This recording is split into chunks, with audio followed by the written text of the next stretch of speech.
brought to you by Soundlibra.com.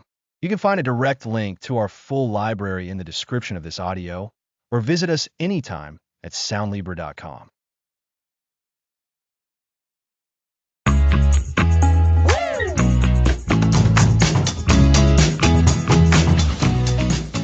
Welcome to the Willpower Battery. Today, we introduce our most vital resource, self-control. Self-control. It sounds so powerful, like something you either have in abundance or you don't, right? That's a common belief, but it's not quite accurate. Just a quick heads up before we get started. The health and wellness tips we'll be discussing are for educational purposes and aren't a substitute for professional medical advice. Always consult with a professional regarding your specific health needs. Now, think of willpower not as an endless wellspring, but as a battery, a finite resource that powers our ability to resist temptation, stick to our goals, and make good decisions. A battery? That's an interesting way to put it. So it can get drained? Exactly. And that's the core idea behind the willpower battery. We're going to unpack what this battery is, how it works, why it depletes, and most importantly, how you can recharge and manage it effectively. We want to help you move from relying on sheer grit to building a sustainable system for self-control. Okay, I'm already intrigued. So, let's start at the beginning. What exactly is willpower or self-control in this context? At its heart, self-control is the ability to override our impulses, desires, and habits. It's what allows us to say no to that second slice of cake, to get out of bed for that early morning workout, or to focus on a difficult task instead of scrolling through social media. It's the inner strength that directs our behavior towards long-term goals, even when immediate gratification beckons. So, it's the conscious decision to do the right thing, even when it's hard. Precisely. And it's involved in so many aspects of our lives, from managing our emotions and impulses to planning for the future and resisting distractions. It's the engine of our personal growth and our ability to achieve what we set out to do. It sounds like the ultimate superpower. But you mentioned it's like a battery and batteries drain. What causes this depletion? What are the common pitfalls we fall into? One of the biggest culprits is something called egosynthesis, or more commonly, self-control fatigue. Every time you exert self-control, making a tough decision, resisting an urge, forcing yourself to do something you don't want to do, you're using up a little bit of your willpower energy. It's like flexing a muscle. Repeated use leads to fatigue. So, a day filled with little choices like deciding what to eat, what to wear, choosing to be patient in traffic, all of that chips away at the battery? You've got it. Think about it this way. Imagine trying to hold up a heavy weight. You can do it for a while, but eventually your muscles will tire. Self-control works similarly. The more you exert it throughout the day, the less you have left for later. This is why we often find ourselves succumbing to temptations later in the evening after a long day of exerting self-control. That makes so much sense. I've definitely noticed that. I can be super disciplined in the morning, but by the time evening rolls around, my resolve crumbles. I'm much more likely to give in to cravings or skip my evening reading. And you're not alone. This fatigue is a fundamental aspect of human psychology. When our willpower reserves are low, we become more impulsive, less rational, and more prone to making poor choices. We also tend to take the path of least resistance. The path of least resistance, that sounds like something we'll consider more. So, what's the initial spark then? What gets us going when we set a new goal before this depletion really kicks in? Initially, when we start a new endeavor like a new diet or a fitness plan, we're often fueled by high motivation, excitement, and perhaps a bit of novelty. This initial burst can help us push through the early stages. It's that spark that gets us to commit. The honeymoon phase of any new habit. Exactly. However, relying solely on this initial spark, this raw motivation, is a risky strategy. Motivation is fickle. It ebbs and flows. When the novelty wears off and the daily grind of maintaining self-control sets in, that's when the battery starts to drain significantly and we can feel discouraged. So, it's not just about having the drive, but about managing the energy required to maintain that drive. Precisely. The promise of this series is that you don't need to be born with super willpower. You have a willpower battery, and like any battery, it can be managed, recharged, and protected. We'll explore practical strategies to keep it from running on empty. This is really empowering. So, to recap for our listeners, self control is our ability to manage impulses and make long term choices. It's not an infinite resource, but one that depletes with use, much like a battery. This depletion or self control fatigue means we have less energy for decisions and are more prone to giving into temptation as the day goes on. Initial motivation can get us started, but it's not enough for the long haul. That's a perfect summary, Lisa. In the coming episodes, we'll delve deeper into specific ways the battery gets depleted, like the glucose connection and sleep, and then we'll focus heavily on strategies for recharging, protecting, and building a more robust, sustainable willpower battery. I'm ready to learn how to keep my battery topped up. Fantastic. Join us next time on the Willpower Battery, where we'll explore the fascinating science of ego synthesis and self-control fatigue, and understand why willpower isn't just about saying no, but about managing your energy. Thanks for listening. Next episode, Episode 2, The Science of Depletion, Ego Synthesis, and Self-Control Fatigue.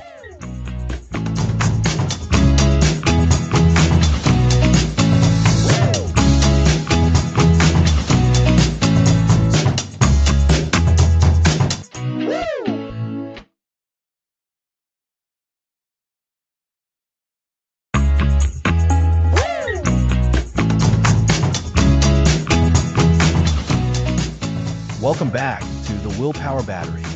Last time, we introduced the idea of willpower as a finite resource. Now, we're diving deeper into the science of depletion. That's right, Alex. We left listeners with the idea that willpower isn't limitless. Today, we're going to unpack why and how it gets used up. It's not just about avoiding temptation, it's a more intricate process. Exactly. We'll explore two key concepts today: ego synthesis and self-control fatigue. Let's start with ego synthesis. Egosynthesis. That sounds like it's related to our sense of self, our ego. What does it mean in the context of willpower? You're spot on, Lisa. Ego synthesis refers to the mental effort required to maintain a coherent sense of self. Think about it. Every day, you have to constantly act in accordance with your values, your goals, and your responsibilities. This involves suppressing unwanted thoughts, resisting impulses, and behaving in socially acceptable ways. All of this takes a conscious effort to create and maintain that consistent you. So, if I'm trying to be a good person, to stick to my diet, to be patient with my kids, or to focus on a difficult work task, I'm actively synthesizing my ego. I'm making myself be the person I want to be, even when it's hard. Precisely. You're actively constructing and reinforcing your sense of self. This process isn't passive. It requires cognitive resources.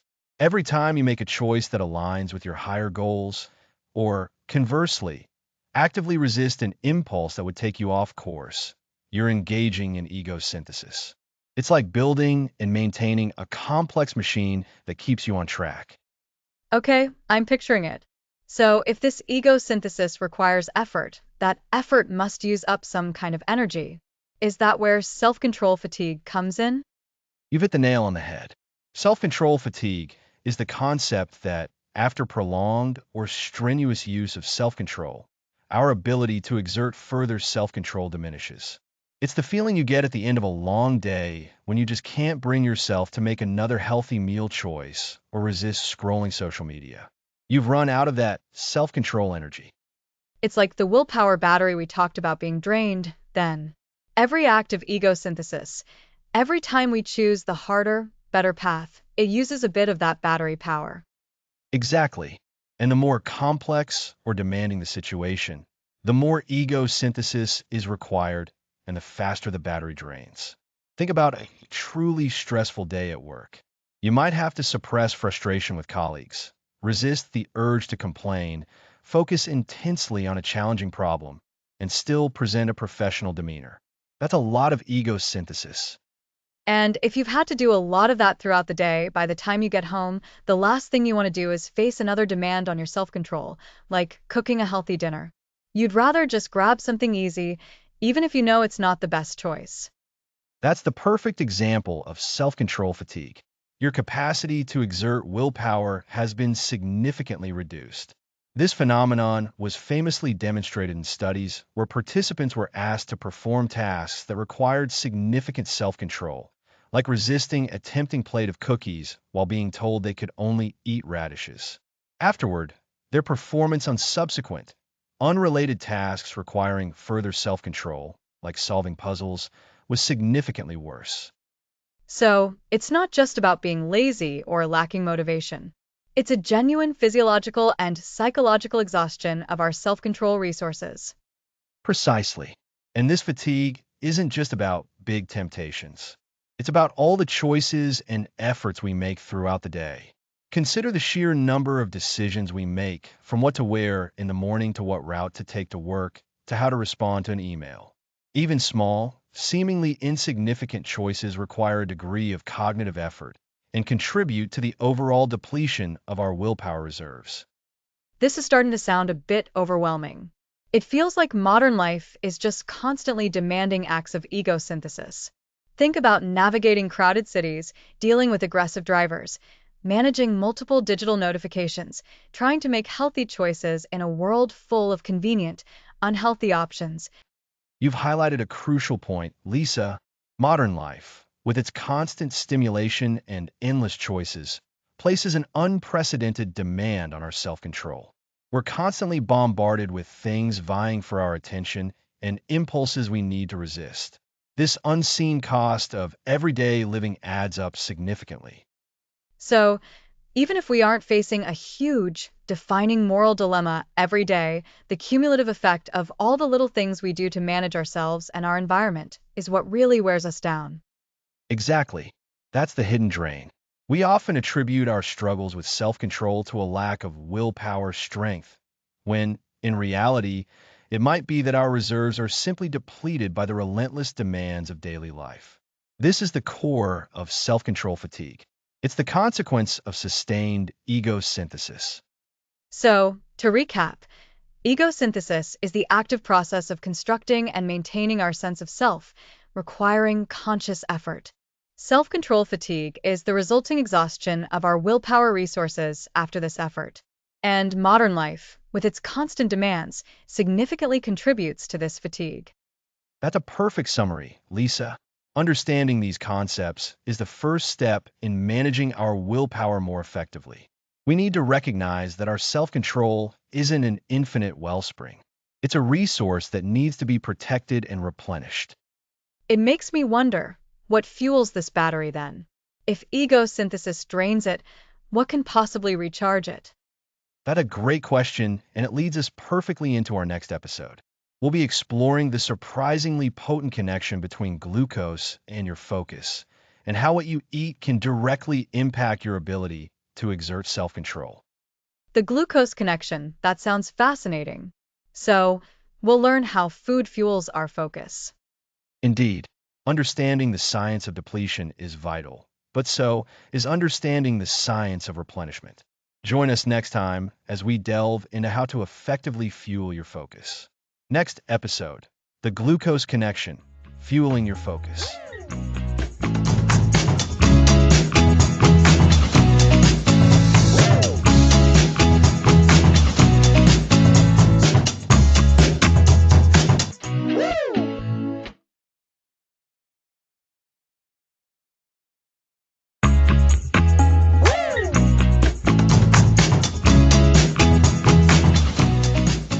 Welcome back to the Willpower Battery. Last time, we explored how self-control drains like a battery. So, if our willpower is a battery, what powers it? What keeps it charged? That's a fantastic question, and today we're diving into a simple yet powerful answer: glucose. Glucose? You mean like sugar? Exactly. We're talking about the glucose circulating in our bloodstream, the primary fuel for our brain. Our brain is a hungry organ, consuming a lot of our body's energy, and glucose is its preferred fuel. Your willpower battery is directly linked to this steady supply. So low glucose means low willpower? Precisely. When blood glucose dips, your brain struggles. Decision-making gets harder, impulse control weakens, and you're more likely to give in to immediate gratification. Imagine trying to run a marathon on an empty stomach. Your brain needs consistent energy for self-control. That makes sense. I get irritable and just want anything easy when I haven't eaten. That's self-control fatigue amplified by low blood sugar. When glucose is low, your brain signals for quick energy, usually from refined sugars and simple carbs like candy or white bread. These cause a rapid spike in blood glucose, offering a temporary surge of energy. The sugary snack rush. But that spike probably doesn't last, right? You've hit the nail on the head. That rapid spike from sugary treats is often followed by an equally rapid crash. When your blood sugar plummets, you feel even more depleted, and your willpower takes another hit. A donut might seem like a quick fix, but it can sabotage your self-control. It's a roller coaster for energy and willpower. So, what's the alternative for stable glucose and strong willpower? The key is sustained energy release, which comes from complex carbohydrates, proteins, and healthy fats. Foods like whole grains, vegetables, lean meats, and nuts provide a steady, gradual release of glucose into your bloodstream. This keeps your brain consistently fueled, allowing your willpower battery to stay charged longer. So, it's not just about eating, but what and when we eat. Exactly. Regular meals and snacks combining these balanced macronutrients are far more effective for willpower than quick sugar fixes. It's like providing slow-burning fuel for your brain's engine, ensuring it has the consistent energy for resisting temptation, making thoughtful decisions, and focusing. This connects our diet directly to our mental performance, not just physical health. If my willpower is draining, instead of coffee or candy, I should consider a balanced snack? Absolutely. For a challenging afternoon of decision-making or resisting cravings, a handful of almonds, fruit with yogurt, or whole wheat crackers with cheese can make a significant difference. These foods provide the stable energy your brain needs. It's about strategic refueling. Mindful eating seems as important for self-control as it is for physical well-being. We need to be aware of how food impacts our mental energy reserves. Indeed, a consistent, healthy glucose supply also supports the prefrontal cortex, responsible for planning, impulse control, and focus. When this area is well-nourished, your ability to exert self-control is enhanced. So, to recap, our willpower battery runs on glucose, our brain's primary fuel. Quick sugars cause a spike and crash, weakening self-control. For sustained willpower, we need steady energy from complex carbohydrates, proteins, and healthy fats in balanced meals and snacks. That's a perfect summary. It shows how fundamental biological needs, like stable blood glucose, are tied to our self-regulation. It's not just willpower, but also providing our brains with the right fuel. Understanding this connection lets us make smarter food choices to support self-control. It shifts the perspective from feeling like a failure when we give into temptation to recognizing our body might have been low on fuel. We can be proactive about keeping our willpower battery charged. Exactly. It empowers us to manage our energy more effectively. This might involve planning meals and snacks strategically, especially on demanding days. So, we've learned about the glucose connection. What's next on our journey? Next time, we're going to explore one of the most powerful ways to recharge our willpower: sleep. Looking forward to it. Thanks for listening.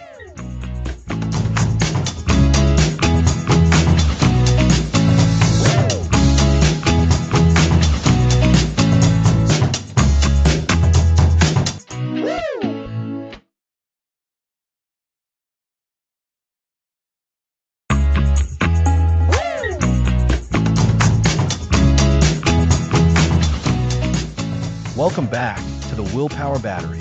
Last time, we explored the glucose connection, understanding how food fuels our focus. Today, we're diving into perhaps the most fundamental aspect of recharging our willpower: sleep. Sleep. It sounds simple, but we often sacrifice it. Alex, why is sleep so crucial for our willpower battery? Sleep isn't just rest, it's active restoration. While we sleep, our brain consolidates memories, clears waste, and recharges the neural resources powering self-control. Imagine charging your phone overnight. You wouldn't expect peak performance on 20% battery. Your brain is no different. So, when we don't get enough quality sleep, what happens to our willpower? The link is direct. Sleep deprivation impairs the prefrontal cortex, your brain's executive control center. This region handles planning, decision-making, impulse control, and inhibiting behaviors, all core to willpower. When it's tired, your ability to resist temptations and make reasoned choices plummets. So, it weakens our ability to exercise self control. I notice this myself when I've had poor sleep. I reach for unhealthy snacks or get irritated more easily. Exactly. This is self-control fatigue amplified by lack of sleep. Sleep deprivation makes your brain more reactive to negative stimuli. The amygdala, responsible for emotions like fear and anger, becomes hyperactive, while the prefrontal cortex's ability to regulate these responses diminishes. The result? Increased irritability, emotional reactivity, and a harder time exerting self-control. It's a double whammy. Impulse control goes down and emotional sensitivity goes up. How does this connect to decision fatigue? They're intimately connected. Sleep deprivation forces your brain to work harder for simple tasks, leading to a steeper decline in mental energy. This is decision fatigue. You become more likely to make rash decisions, opt for the easiest option, or avoid decisions altogether. Your willpower battery drains faster because your brain is already running on fumes. So, good sleep is a preemptive strike against both self control fatigue and decision fatigue. Are certain sleep stages more critical for willpower? Yes, while all sleep is beneficial, REM sleep and deep sleep, or slow-wave sleep, are particularly vital. REM sleep is thought to aid emotional regulation and cognitive processes, while deep sleep is crucial for physical restoration and memory consolidation. Disturbances in these stages profoundly impact cognitive functions, including willpower. Okay, sleep is critical. How can we improve our sleep to better recharge our willpower battery? What are some practical sleep hygiene tips?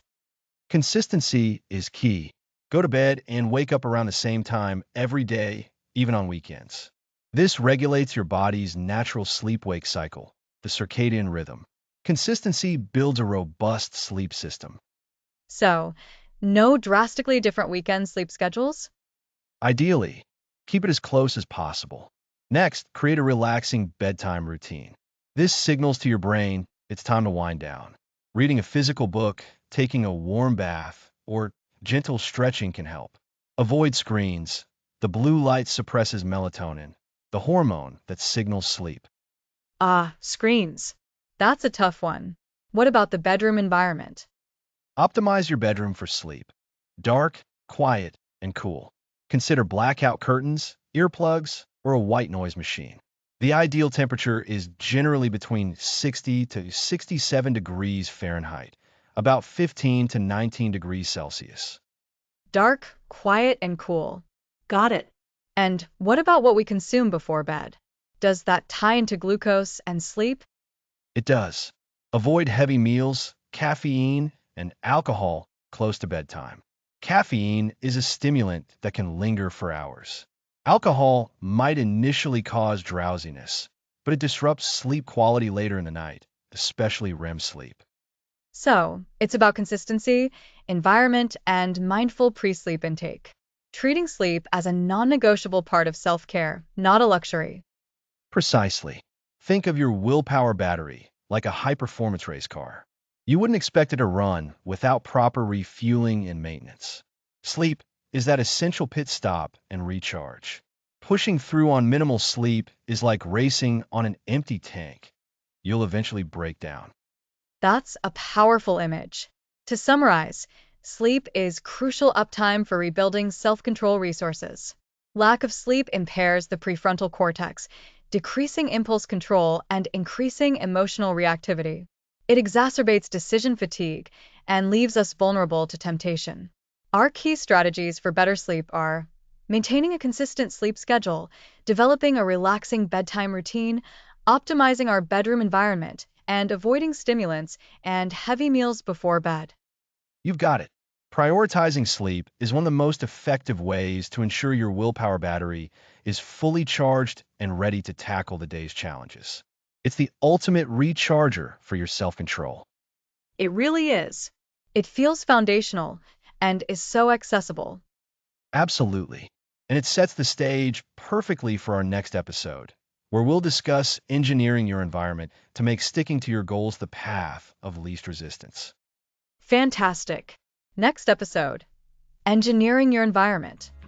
Thanks for listening.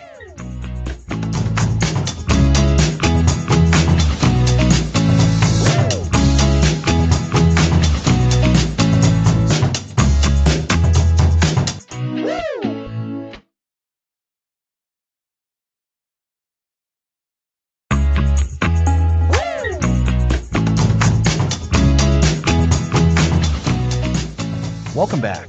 Last time, we explored the crucial role of sleep in recharging our willpower. Today, we're engineering your environment to make self-control effortless. So, instead of relying on brute force willpower, we make it easier to do the right thing? Exactly. Willpower depletes. Constantly fighting temptation drains that battery. But what if we could reduce the number of battles? Engineering your environment creates the path of least resistance for desired behaviors. The path of least resistance. I like that. Precisely. And we can use these forces to our advantage. Consider the power of cues, environmental stimuli that trigger behavior. The alarm clock cues waking up. Smell of coffee cues a drink. For self-control, we need to be mindful of these cues. So, if I want to eat healthier, I should get rid of junk food? It is effective. This removes cues for undesirable behavior. If cookies aren't there, you can't impulsively eat them. Conversely, place a water bottle where you'll see it to cue hydration. It's like setting up a psychological trap, but for good habits. In a way, yes. It makes the desired action the easiest option.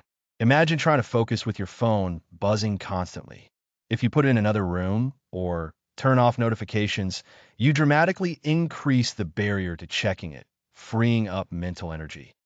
I've noticed it's harder to resist distractions when they're right there. They are. Keep a book on your nightstand to read more. Lay out workout clothes to exercise. These changes reduce the willpower required to initiate good habits. We call this setting up default settings for success. So, by making the healthy choice easy, we conserve our willpower battery. Yes, it's also about arrangement. If you want to limit screen time, designate a charging station outside your bedroom. This physical separation creates a deliberate barrier. I always find myself scrolling when my phone is right next to my bed. Many people do. Temptations thrive where they are available. A eater at a party with desserts in the center of the room faces constant temptation.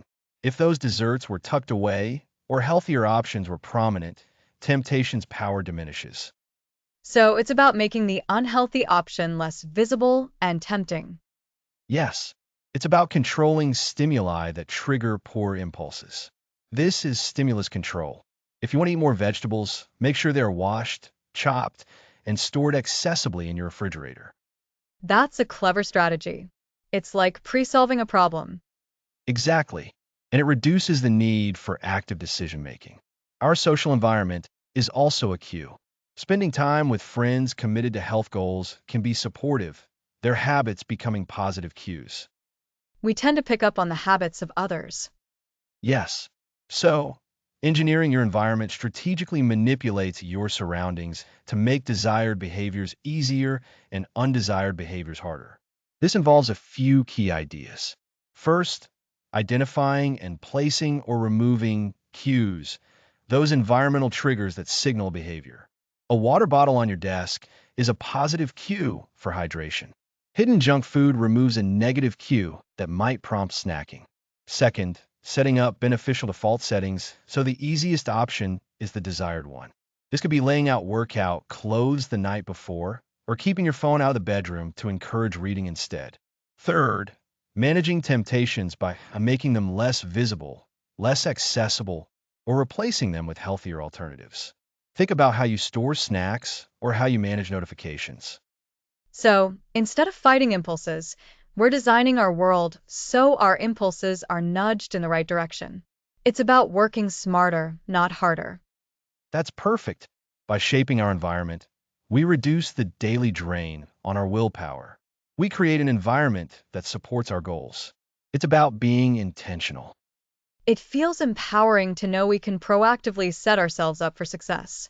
It's not just internal strength, but external design. Absolutely.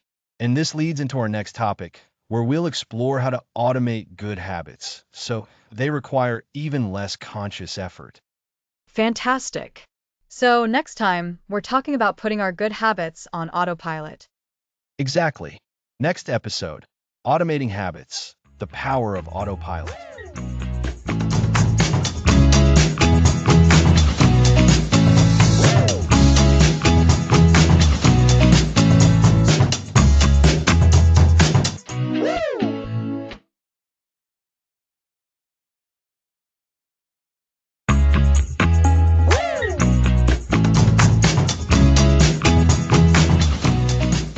Welcome back to the Willpower Battery.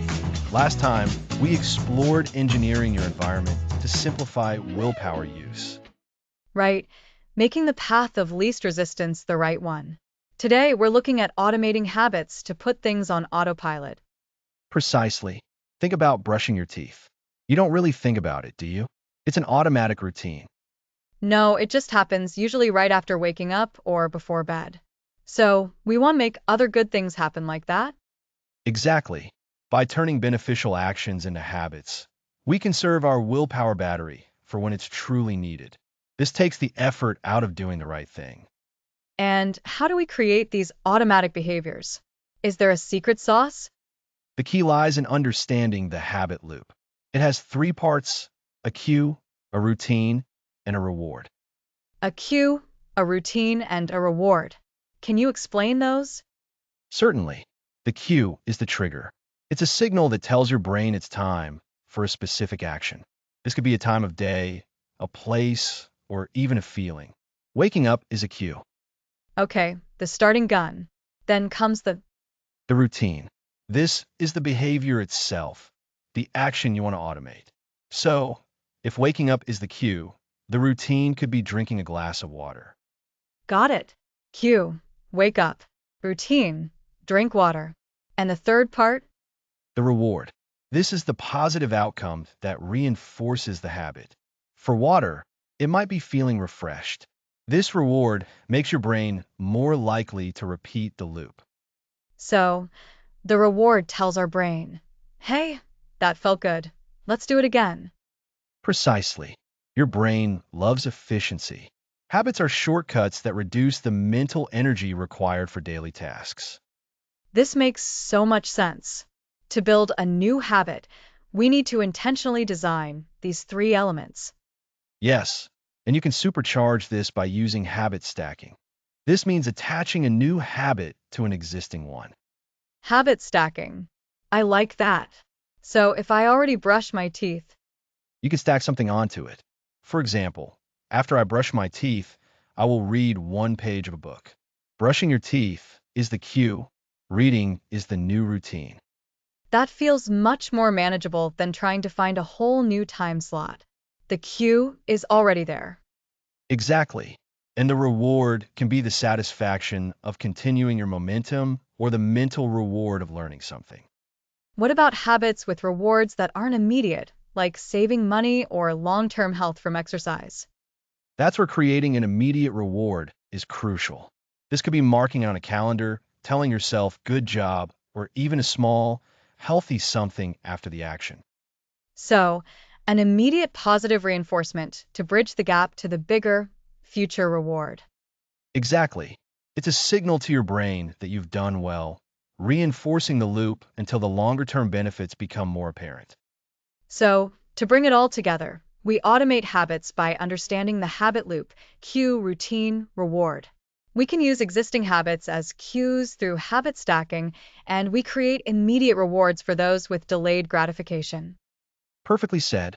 By designing these loops, we reduce conscious effort and make our desired behaviors automatic, conserving our willpower. This approach feels revolutionary. We're not just relying on willpower, we're using smart system design. That's the goal of managing your willpower battery. Automating habits is a cornerstone of this strategy. So, what's a good first step for listeners wanting to automate a habit? Start small. Pick just one habit. Choose a clear cue, define a simple routine, and create a rewarding experience. Consistency and patience are key. Start small, be consistent, and reward yourself. Great advice. Indeed. Next, we'll explore decision fatigue, recognizing those silent drains on your mental energy. That sounds incredibly important. We'll see you then for episode 7.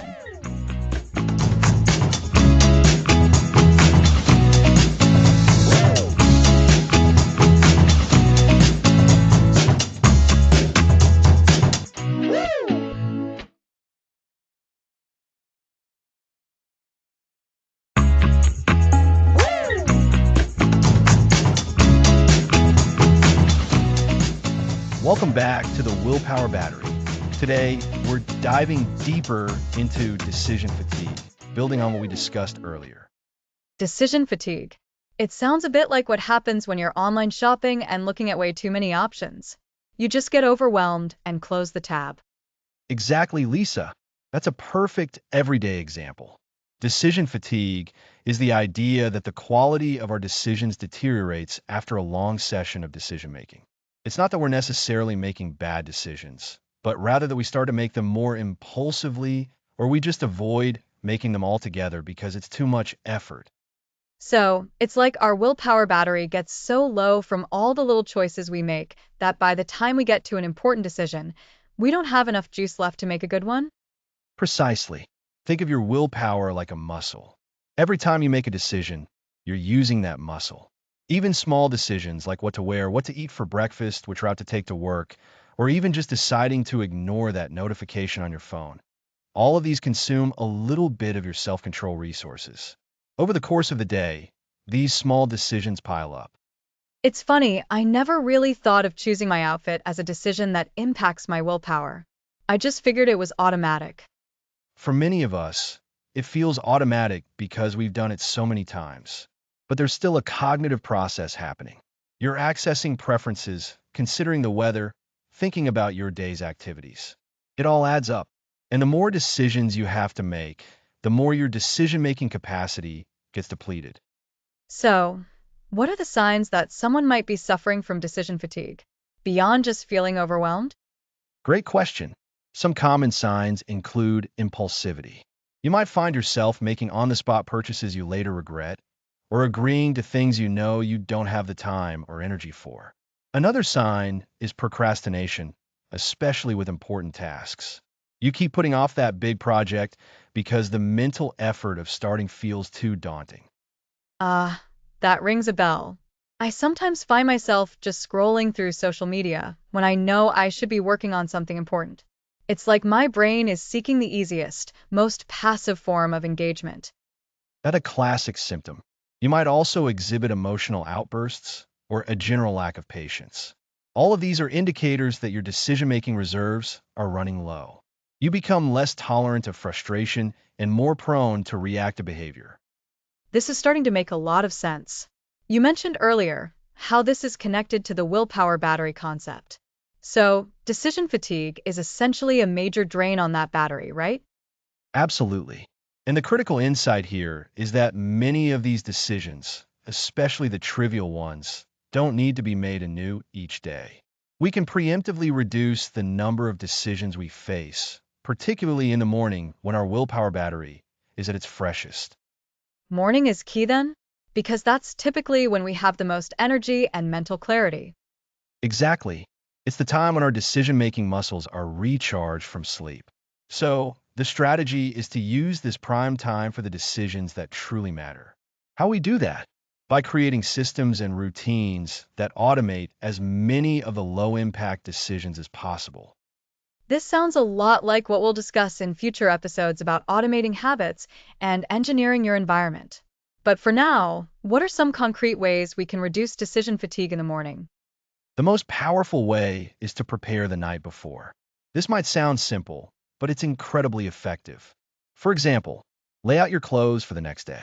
This eliminates the morning decision of what to wear. Pack your lunch or plan your breakfast. If you exercise in the morning, have your workout clothes ready by your bed. So, you're essentially front loading the decision making process and deferring it to a time when you have more cognitive resources. You've got it. Another strategy is to establish clear morning routines. Instead of deciding what to do first, second, and third, have a set sequence. Wake up, drink a glass of water, do a short meditation, then have breakfast.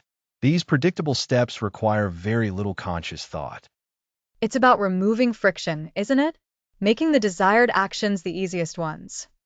Precisely, Lisa. And this extends beyond the morning. Think about your work. Can you batch similar tasks? Can you set a regular time for checking emails so you're not constantly deciding whether to respond to a new message? Can you create templates for common responses? All of these strategies reduce the number of micro decisions you have to make throughout the day. This reminds me of how some highly successful people famously wear the same kind of outfit every day. They're deliberately removing a daily decision to conserve mental energy for more important things. That's a perfect illustration. It's about recognizing that our mental energy is finite and being strategic about where we deploy it. Decision fatigue is a silent drain, but by understanding it, we can start to implement simple, proactive measures to protect our willpower battery. So, to recap, decision fatigue is the diminishing quality of our decisions that results from making too many choices. It can lead to impulsivity, procrastination, and emotional reactivity. The key to combating it, especially in the short term, is to minimize the number of decisions we make, particularly in the morning when our mental energy is at its peak. That's a fantastic summary, Lisa. By preparing the night before, establishing routines, and creating systems, we can significantly reduce the daily load of trivial decisions, preserving our willpower for what truly matters. We're essentially building guardrails around our decision-making process. It's about being intentional with our choices, or rather, intentional about avoiding unnecessary choices. Exactly. This proactive approach to managing decision fatigue sets us up for greater success and well-being. It's about reclaiming our mental energy. Next episode, the art of saying no, setting boundaries for battery health.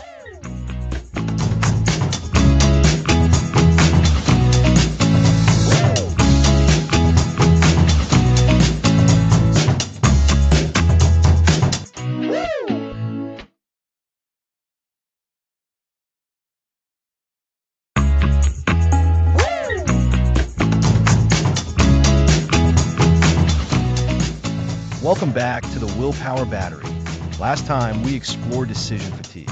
Today, we're diving into a skill vital for protecting your willpower, the art of saying no. Ah, saying no. It sounds so simple, but it's incredibly difficult. It feels like we're letting people down or being perceived as unhelpful. Exactly. And that's why it's detrimental to our willpower. Every time we say yes when we want to say no, we make a promise we don't have the energy to keep. This creates an internal conflict, a drain on our self-control reserves. So, it's not just overcommitting to tasks, but also the internal energy spent on guilt or obligation when we should have declined. Precisely. This is where people-pleasing comes in. The desire to be liked overrides their ability to assess limits. They say yes to every request, every project, every invitation, even when their willpower battery is blinking red. This is where boundaries become so important. What does it mean in the context of our willpower battery and the art of saying no? Think of boundaries as the protective shield around your willpower battery. They define what you're willing and able to do. Setting boundaries means clearly communicating these limits to others and respecting them yourself. It's about consciously choosing where you invest your limited self-control energy. So, if someone asks me to take on an extra task at work when I'm swamped, and I know it'll push me past my limit, saying no is self-care that protects my willpower? Absolutely. It's about being realistic and sustainable. When you consistently say yes to things that deplete you, you drain your willpower battery, set yourself up for burnout, decreased quality of work, and resentment. The art of saying no is the art of protecting your own capacity. That applies to external requests. But what about saying no to ourselves? We make promises to ourselves too, right? That's a brilliant point. We do. Saying no to ourselves often involves resisting immediate gratification for long-term benefit. It's saying no to that extra slice of cake when you're trying to eat healthier, or saying no to scrolling social media when you should be working. This is about conserving willpower, managing our own impulses and temptations. So, instead of just reacting to other people's demands, we need to be proactive in setting limits, both for ourselves and for others. Exactly. And this feels unnatural because we're conditioned to be helpful. But a truly helpful person knows their limits. An overcommit person, while well-intentioned, often underdelivers. How can we practice saying no assertively without feeling guilty or creating conflict? It starts with preparation and a mindset shift. First, become aware of your own limits. What tasks drain you? When are you most effective? When are you already depleted? Understanding your personal willpower capacity is the first step. So, self-awareness is key. What's next? Next, practice clear and concise communication. You don't need to over-explain or apologize profusely. A simple, direct statement can be effective. Instead of a long excuse, say, I appreciate you asking, but I'm unable to take that on right now. I'm unable to take that on right now. That sounds much less confrontational than a flat no. Right. It leaves the door open for future possibilities without committing now. Another tactic is to offer an alternative if you genuinely can. If you can't take on a whole project, perhaps offer to help with a smaller part or suggest someone else. This shows you're still willing to contribute within your boundaries. It's like saying, I can't give you my whole battery, but I can spare a little energy. Precisely. And consider the phrase, let me check my schedule and get back to you. This buys you time. It allows you to assess your existing commitments and willpower levels before answering. It prevents you from impulsively saying yes out of politeness. That's a great tip. What about saying no to ourselves and managing our own impulses for willpower? This is about conscious decision-making and habit formation. When you recognize a temptation that will drain your willpower, like aimlessly browsing the internet when you need to work, you need to actively choose to say no to that impulse. This might involve setting clear time limits for certain activities or creating physical distance from triggers, like turning off notifications. So, for our willpower battery, saying no is not about being restrictive, it's about being strategic. It's about prioritizing where that energy goes. Absolutely. Think of it this way. Every time you say yes to something that drains your battery without purpose, you're taking a charge away. But when you say no to an unnecessary commitment or no to a distracting impulse, you're preserving that charge. You're allowing your battery to remain fuller for longer, so you can tackle the things that truly matter. It really reframes saying no from a negative act to a positive, battery preserving strategy. It's about protecting our ability to be effective and focused. Exactly. So, to recap, the art of saying no is a critical skill for maintaining your willpower battery. It involves setting clear boundaries, both with others and with yourself. By practicing assertive communication, understanding your limits, and managing your own impulses, you can effectively protect your energy and ensure your willpower battery stays charged for longer. This helps us avoid overcommitment and the guilt that comes with it, and it allows us to be more intentional about how we spend our finite self-control resources. Next episode, we'll explore what happens when that battery does get depleted, and we'll talk about recovering from burnout and recharging a truly exhausted willpower battery. You won't want to miss it.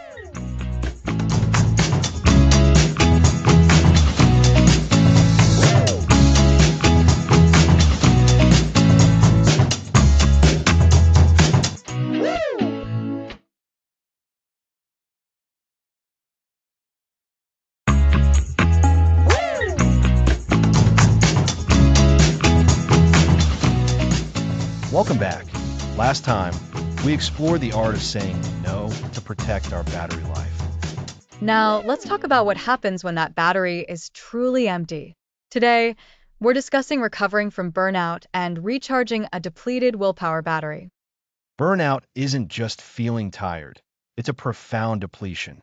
You might feel a consistent lack of motivation, cynicism, detachment from things you once enjoyed, and a significant drop in effectiveness. Making decisions, resisting temptations, or just getting through the day will feel incredibly difficult. You might snap at people, feel overwhelmed by small challenges, or just want to hide away for a week. It sounds like a complete system shutdown.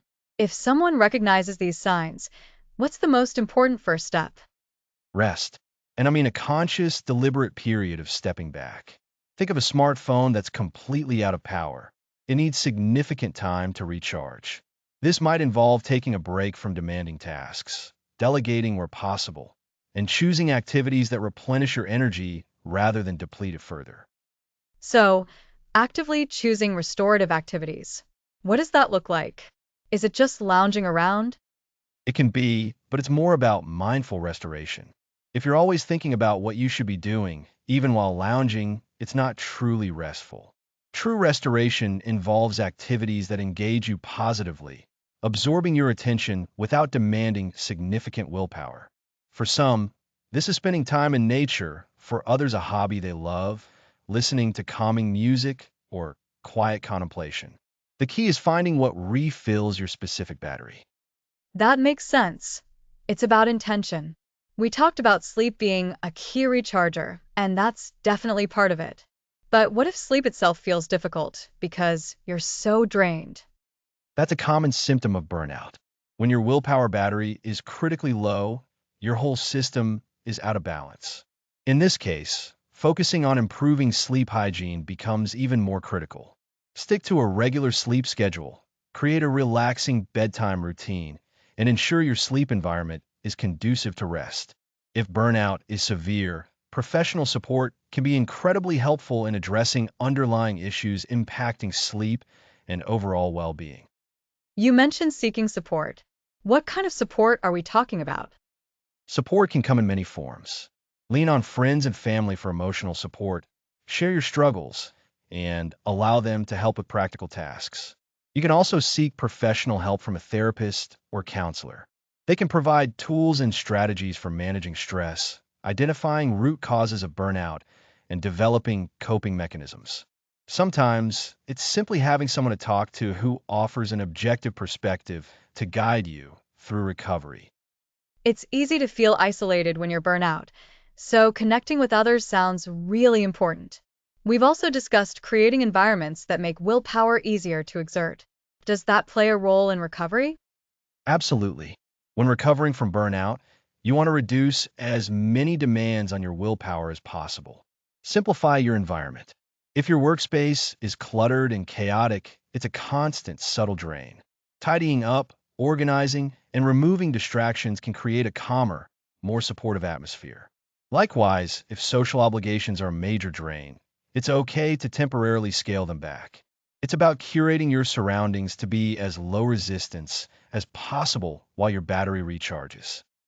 So, it's about creating as much ease as you can while you're in that depleted state.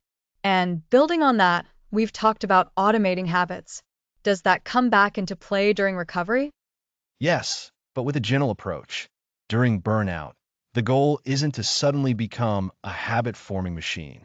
Instead, it's about reestablishing simple, beneficial routines that require minimal conscious effort. These might be small habits like drinking a glass of water first thing in the morning, taking a short walk each day, or practicing a few minutes of mindfulness. These aren't about pushing yourself. They're about creating small, positive anchors that require very little willpower but contribute to a sense of normalcy and well-being. They're like the initial low-power charging sessions. That gentle reintroduction of routine makes so much sense. It's not about forcing yourself back into a demanding schedule, but slowly rebuilding through small, manageable actions. So, to recap recovery from burnout. First, recognize the signs of profound depletion. Then, prioritize deliberate rest and restorative activities. Enhance sleep hygiene and don't shy away from seeking support, whether from loved ones or professionals. Simplify your environment to reduce demands and gently reintroduce small, low effort habits to create positive anchors. Exactly. And an important point to reiterate is that recovery isn't a race. It takes time.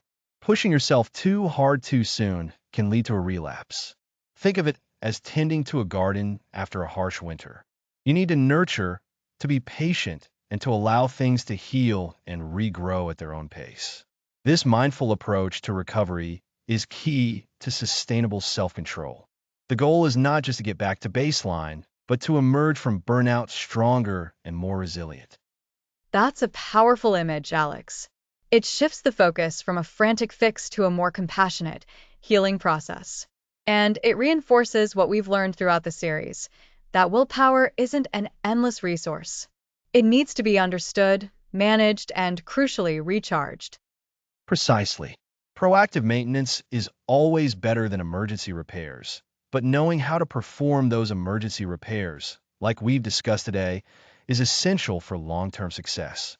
We can't always prevent the battery from draining too low, but we can definitely recover when it does. It sounds like the ultimate goal is to build a life where burnout is the exception, not the rule. That's the goal, isn't it? In our next episode, we'll explore exactly that, building a sustainable system for the long game of self-control. Fascinating. Until then, take care of your willpower battery.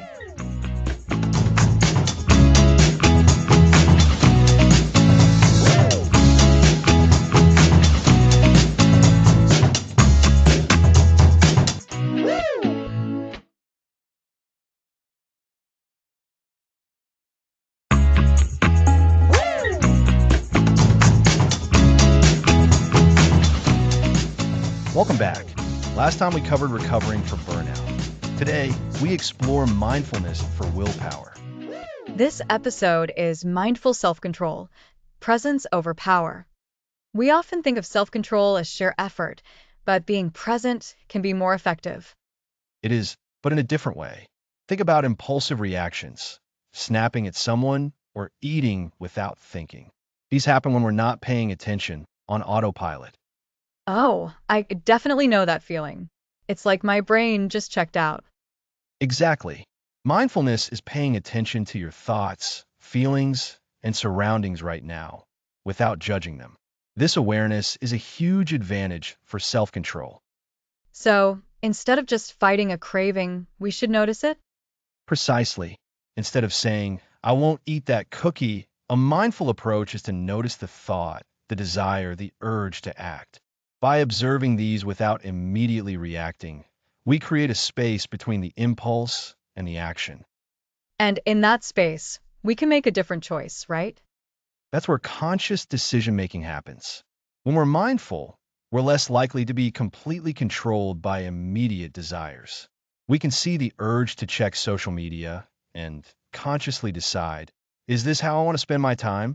Or notice tension and choose to take a calming breath. So, it's about understanding our inner world and what triggers us from the outside. Absolutely. This awareness helps save our willpower. We don't have to fight as hard against every passing thought or urge because we can simply observe them. So, mindfulness isn't about pushing desires away. It's about understanding them from a distance. A perfect summary. This directly helps with managing stress and regulating emotions. When we feel stressed, our first reaction might be to lash out or look for comfort. Mindfulness allows us to recognize that stress response as it's occurring.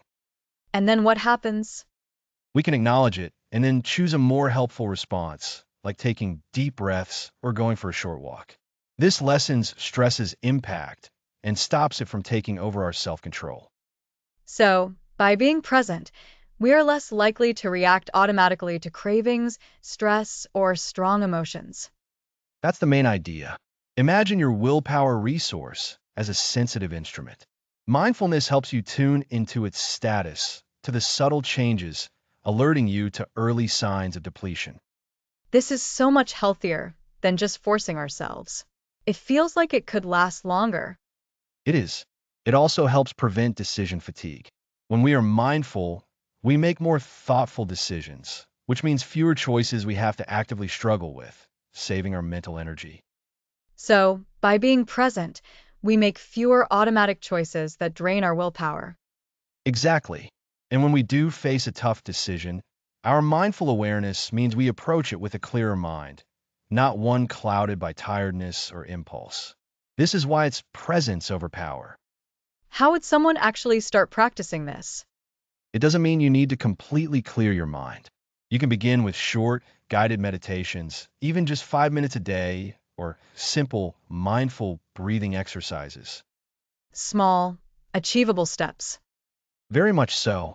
You can also practice mindfulness in everyday actions, like truly focusing on your food while you eat, or noticing the physical sensations as you walk. The aim is to gently bring your attention back to the current moment when your mind drifts away. It's like we're training our attention, building its strength. An excellent analogy. This increased self-awareness is the bedrock for more effective self-control. You won't be battling impulses as intensely because you'll be more aware of them and better prepared to choose your actions.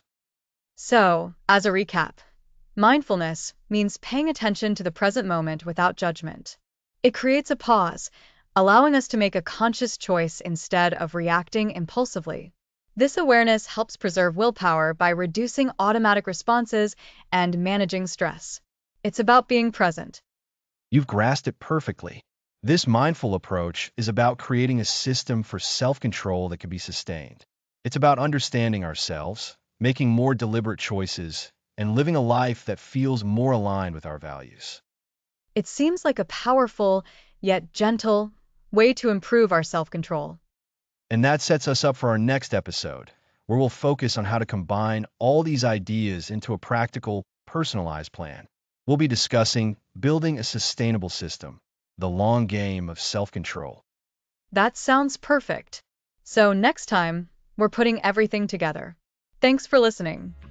Thanks for listening.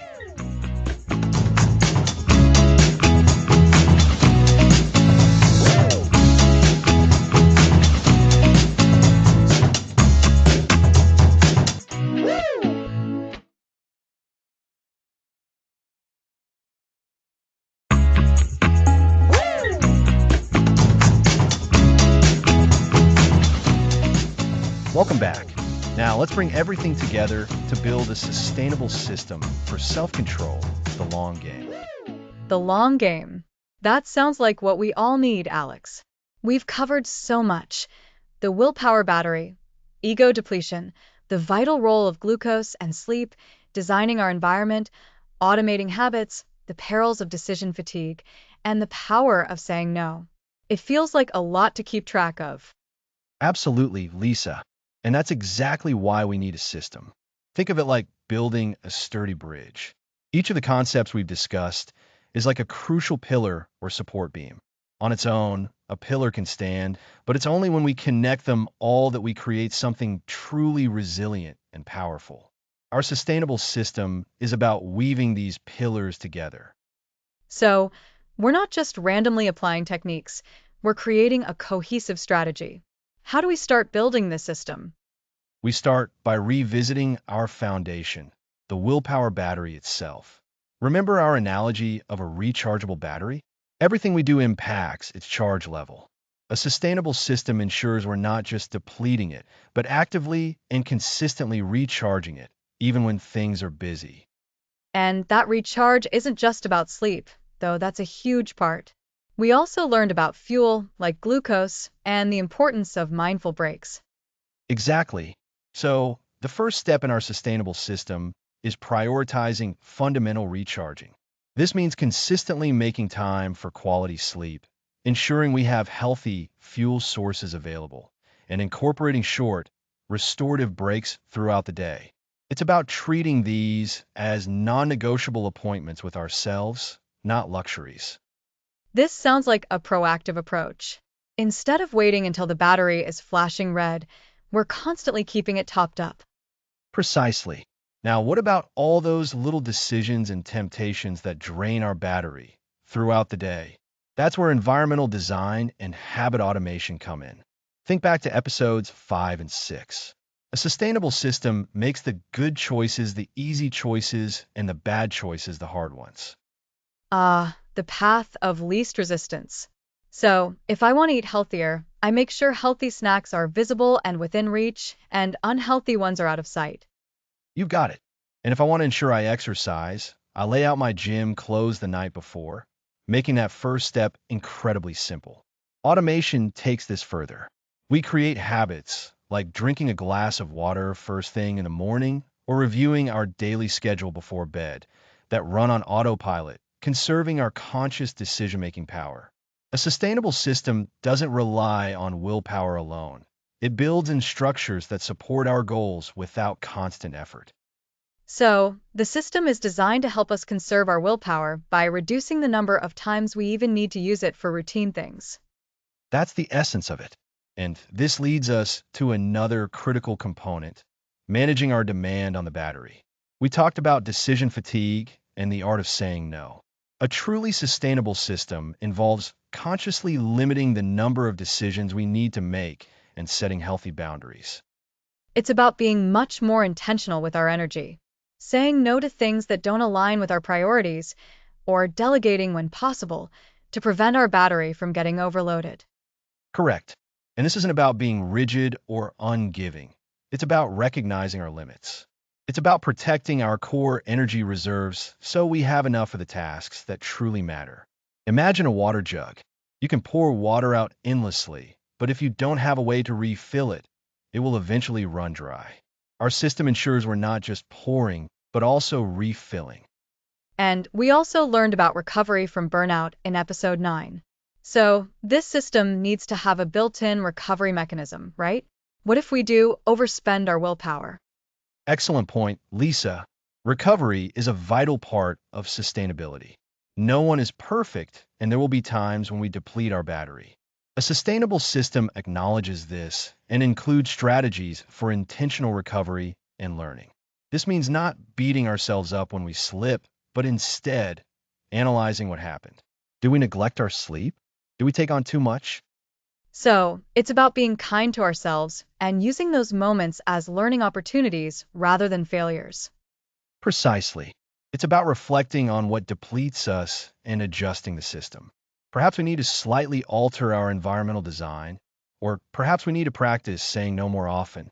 Mindful self-control, which we discussed last time, plays a huge role here.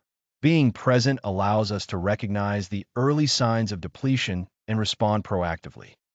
So, to recap our sustainable systems so far, we prioritize fundamental recharging through sleep, nutrition, and breaks. We engineer our environment and automate habits to reduce demand.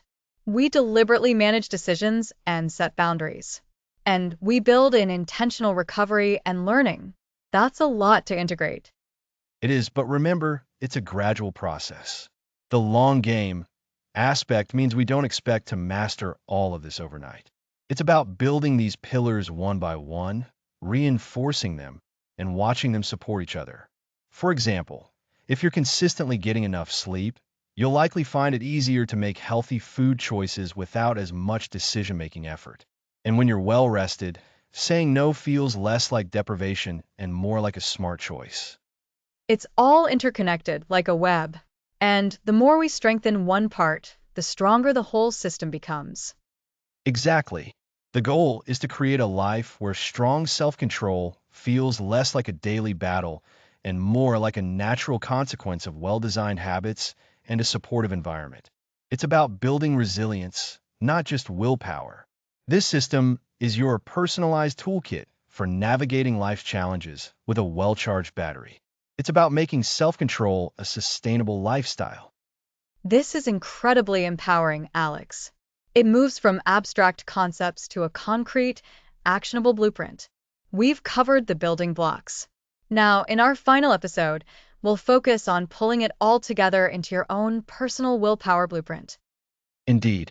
Next episode, your personal willpower blueprint, a holistic approach.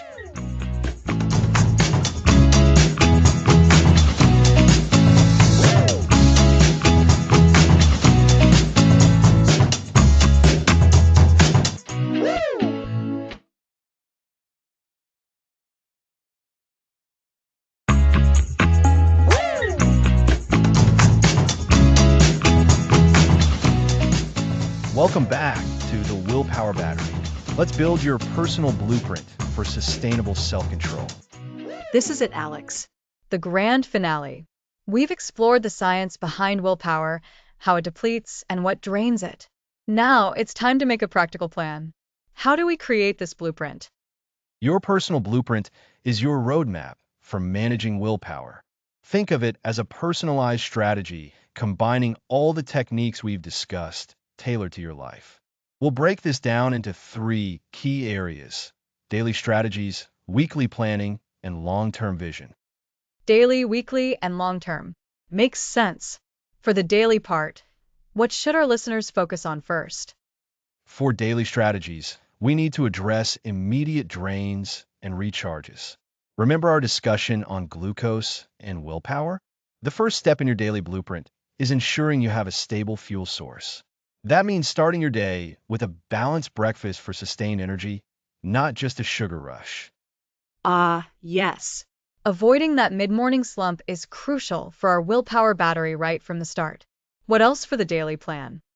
Next, consider your environment, the path of least resistance. Your daily blueprint should actively minimize temptations and reduce the effort required for good choices. This could mean preparing workout clothes the night before, packing healthy snacks, or removing distracting apps from your phone. It's about making the desired action the easiest action. That's so practical. It's not about brute force willpower, but smart planning to make willpower less necessary. And what about sleep? Absolutely not. Sleep is your ultimate recharger. Your daily blueprint must prioritize consistent, quality sleep. This means establishing a regular bedtime routine and creating a sleep-friendly environment. Think of it as scheduling your battery's nightly charging session.